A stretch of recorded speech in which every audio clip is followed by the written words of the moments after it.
Demasculated me and made me feel like a piece of shit, and the only way he got away with it is because I was medicated. God, I would rather be dead, not in jail, because I'd rather be dead than to be on medication. No one from the family has taken any responsibility for my hospital visit, but if we were to go online, that's 50% of what people say at least, or maybe am I lying? You've probably seen that clip already. Kanye West is in a room with Kris Jenner wearing a red MAGA hat while she's crying, and he's raising his voice like something serious is about to explode.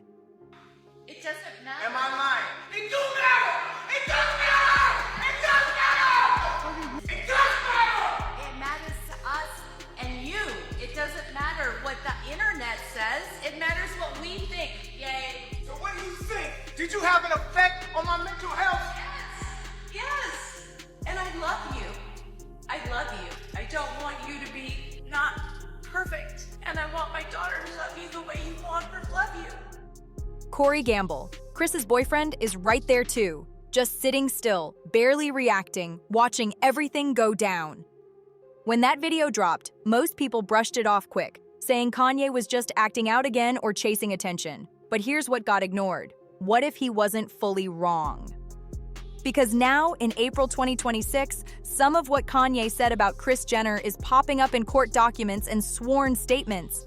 And before you think this is just more Kardashian drama, stop. That's not it. We're talking legal filings, testimony under oath, and people getting called out for what they said. For this episode, I pulled together the key clips and sources so you can actually see what's going on, and it gets messy fast. Ray J recently filed documents claiming Kris Jenner helped set up a deal involving Kim as a business move, even suggesting there was a plan to manage a lawsuit. Serious claims now being talked about in legal spaces.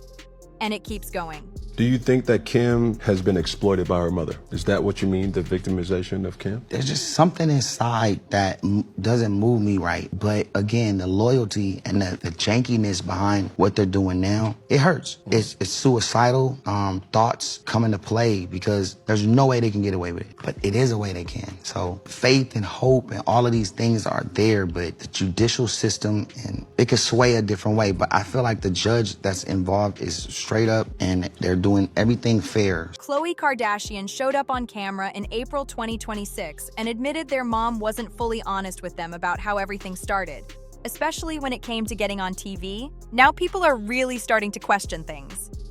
Kanye West went straight at Kris Jenner during a heated moment over serious accusations, and the tension in that room was loud and clear.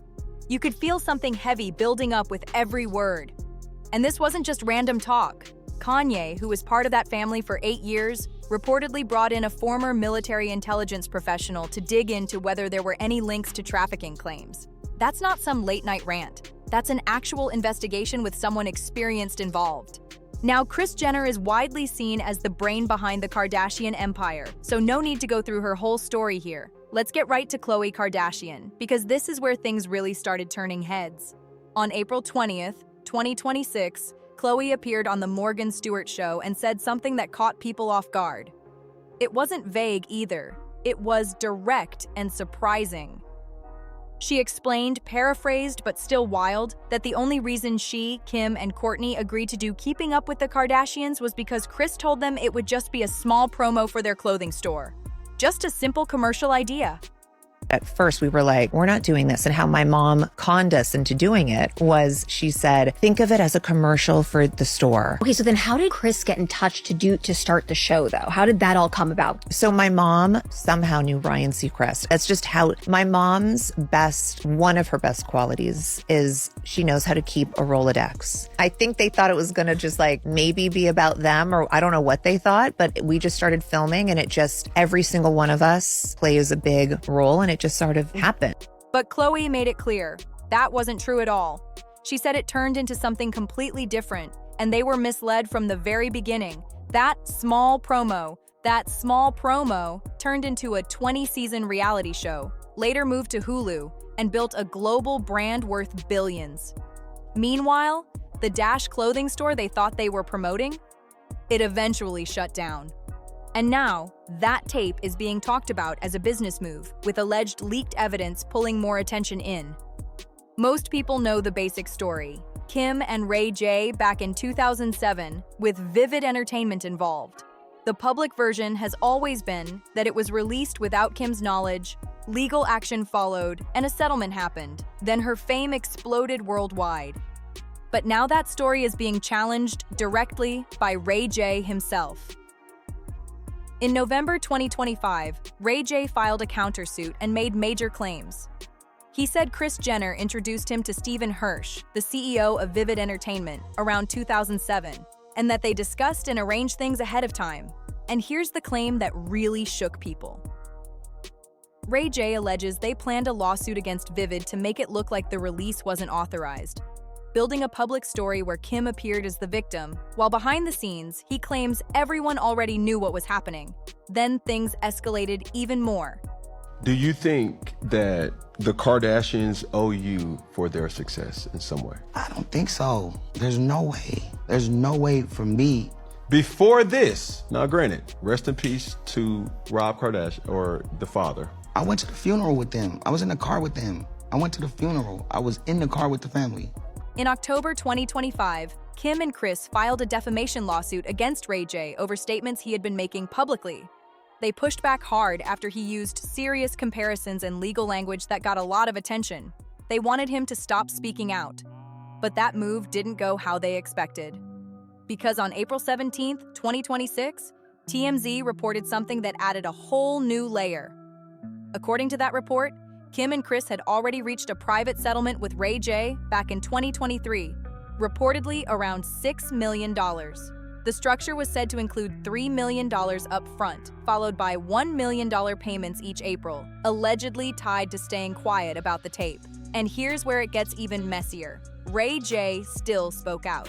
So now Kim and Kris are trying to recover $7 million, including what was already paid plus extra penalties. But on April 1st, 2026, a Los Angeles judge denied their request, adding another twist to a legal fight that just keeps getting louder. They tried to seal the settlement documents, but that didn't happen. Now those details are out in the open, whether they like it or not. On March 11th, 2026, Kim filed a sworn declaration, strongly denying Ray J's claims. She said the idea that she planned the tape with her mother was completely false. That same day, Kris Jenner filed her own statement, calling the accusations offensive and untrue. But just 2 days later, things flipped fast. Ray J's attorney responded, accusing both Kim and Kris of lying under oath, and that's when this situation got serious. Because then came a major twist. Stephen Hirsch, CEO of Vivid Entertainment, the same name tied to the 2007 release, is reportedly willing to testify in court. That alone shifted the whole energy around this case. TMZ even reported there's basically no scenario where that tape would have been released without both Ray J and Kim agreeing to it. So now the focus changes. How involved was Kris really? And do her sworn statements match what Hirsch might say if he takes the stand? And this isn't just headlines, it could hit real consequences. Kim is studying for the California bar exam, working toward becoming a lawyer. But in that field, honesty under oath is everything. If any statements are proven false, it could create serious problems for her legal future before it even starts. And now this feels bigger than one lawsuit. When people look at how Kris has handled situations involving her daughters over the years, some start seeing a pattern. Social media, especially TikTok, has been pointing this out for a while. One example came up in October 2025, when reports claimed Kris signed a $150,000 deal with MAC Cosmetics. Quietly. The issue? That brand competes directly with Kim's beauty line and Kylie Cosmetics, so people started asking who really benefits from moves like that. She reportedly didn't tell them at all. Kim allegedly found out after everything was already done, and she was furious. One insider even described it as a whole new level of cold, and that quote alone got people talking. Then in November 2025, Kris appeared on the Jay Shetty podcast and shared something else that raised eyebrows. She said she stays close with several of her daughter's exes, Scott Disick, Tristan Thompson, even Kanye, and still invites them to family events. Kris explained it by saying she falls in love with people who come into her daughter's lives. Some hear that and think it sounds warm and genuine. But online, especially on Reddit, others are asking a different question. Why stay so close with every ex? Is it real connection or something more strategic? Then in February 2026, another report started gaining attention. Radar Online claimed Kris was encouraging Kylie to have a child with Timothée Chalamet, not based on Kylie's own timing, but because Kris reportedly wants more grandchildren and likes the idea of bringing a major film star deeper into the family circle. According to that report, Kris was already publicly supporting Chalamet, even interacting with his mother on social media and pulling him closer into the spotlight. Critics see moves like that and start questioning, is this personal or part of a bigger brand play? And then April 2026 brought another moment that blew up fast. Between April 11th and 13th, Kim attended Coachella and brought her daughter North, who is 12. That appearance sparked debate online about whether that kind of environment fits someone that age. During one performance, Young Thug even paused and called it out from the stage, saying, "What's up, North? Where are your parents?" And that clip spread everywhere, adding even more noise to an already heated situation. Kim Kardashian and Lewis Hamilton were also seen spending time together in the desert. But that wasn't even the part that had people talking the most. Because North was there too, and videos started spreading online that raised questions fast. In one clip, North seemed to recognize couples from Love Island USA, a show rated TVMA for mature audiences, that instantly had people asking, how does a 12-year-old even know that kind of show? And here's what made it louder. Kanye wasn't the one who brought her to Coachella. Kim did. That was her decision, no confusion about it. For some watching this play out, it started to feel familiar. The same type of setting, cameras everywhere, big events, influential people around, now includes the next generation. It's not simple, but it's definitely getting attention. At just 12, North has already stepped into the spotlight in major ways. She's released a song with Kanye, appeared in music-related projects, and had years of social media exposure. Her life is highly visible already, and that keeps raising questions about privacy, timing, and growing up in public. And this is where the focus swings back to Kanye, because what he said before is starting to hit differently now. For years, a lot of people brushed off what Kanye said as unpredictable or too extreme. And to be fair, some of his comments did confuse people and bring heavy criticism. But when it came to his concerns about his children and Kris Jenner's influence, he stayed consistent and very direct. Back in 2020, right before Kim filed for divorce, Kanye publicly accused Kris of pressuring Kim into doing a Playboy shoot, something he clearly felt strongly about and didn't stay quiet on. He put it out there in a way that shocked people. Kanye even said he risked everything to make sure North's mother would never sell a tape, and made it clear he didn't want Kris or Corey Gamble around his kids at all. Then in March 2025, he posted on X and instantly sparked debate. He wrote, "I am 100% convinced that my children are in a serious situation. The grandmother signed for. I'm not the crazy one here. I'm their father." That post alone had social media going wild. Not long after, he shared screenshots of a conversation where someone offered to connect him with a private investigator, reportedly outside the Kardashian circle. Kanye's response was simple. Yes. That made it clear he wasn't just talking, he was taking action. And this didn't just start recently. Back in October 2024, a former Yeezy staff member filed a lawsuit in Los Angeles with a surprising detail. According to that filing, Kanye had hired him as Director of Intelligence, and the role allegedly involved looking into the Kardashians and possible criminal connections. The detail that really stood out? That person reportedly had a background in military intelligence. So this wasn't just talk online. This was described as a structured, funded effort looking into serious claims. Fast forward to April 2026, and Yahoo Celebrity reported that Kanye is still publicly backing Ray J's statements. A source said he remains deeply frustrated with the Kardashians and is determined to keep pushing until he feels his concerns are proven. He wasn't watching from a distance. He was part of that family for 8 years. He saw how things worked up close, and now he's speaking on it loudly. And Kris Jenner's response? On March 3rd, 2026, she reportedly made her position clear. Sources described it as her final word on Kanye. She can't forgive him, and the trust is completely gone. They even said that in her view, no apology would fix what's been done. Think about that. He's the father of 4 of her grandchildren, raising serious concerns about their environment, while she's drawing a hard line with zero room for fixing things. That clash is a big reason this story keeps getting more intense. I will never forgive him for saying that publicly. That was the response. Not, he's wrong, not, here's proof, not even, I welcome an investigation. Just a hard line about him going public. And that reaction had people questioning things fast. Now this is where the conversation shifts, because this next part is what's blowing up all over TikTok and Reddit. To be clear, this section is about connections people are discussing, not confirmed facts. You're about to hear things that don't have verified proof, but they're being talked about because they link back to real events and public records. In December 2025, the DOJ started releasing Epstein-related files, millions of pages, thousands of videos, and a huge number of images. People online jumped in immediately, going through everything at once, trying to connect dots and figure out what was really in those records. At the same time, Ray J's claims involving Kris were spreading everywhere. So naturally, social media started putting those two things side by side, and theories started moving fast. One question kept coming up. If someone had influence in one major situation, what else could they have been tied to? Again, that's speculation people are making, not confirmed facts. Then attention shifted to Kris Jenner's birthday party on November 8, 2025. The event reportedly took place at Jeff Bezos' Beverly Hills mansion and was said to cost around $6.5 million. The guest list alone had people talking. Bill Gates, Mark Zuckerberg, Prince Harry, Meghan Markle, Oprah, Tyler Perry, Beyoncé, Paris Hilton, and even a performance by Bruno Mars.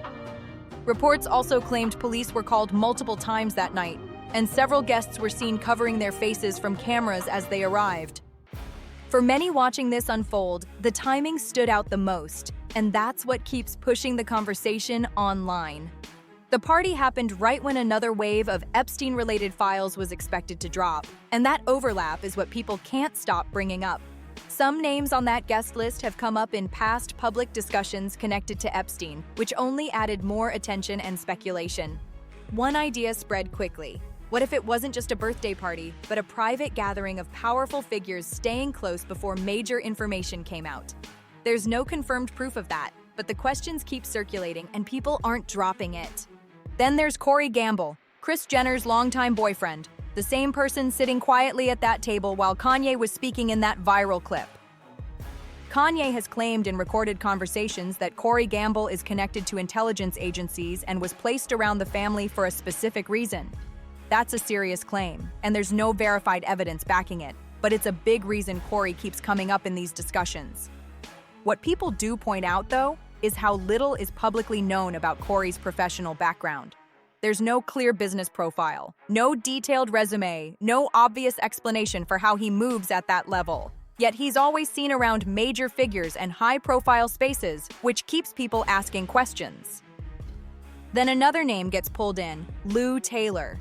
She's known for her past role as Britney Spears' business manager and was involved during the years of Britney's conservatorship, which lasted over a decade. Reports and online conversations have also linked her to other celebrity situations, though those claims are still debated. What really caught attention here is that Lou Taylor was reportedly at Kris Jenner's birthday party too. From there, online speculation started connecting even more dots, including talk around major business ventures like Kylie Cosmetics, raising even more questions people are still trying to figure out. Some online have even tried linking financial concerns from Britney's conservatorship to figures in that circle. There's no solid proof behind those claims, but Lou Taylor being at that event definitely stood out, and people noticed fast.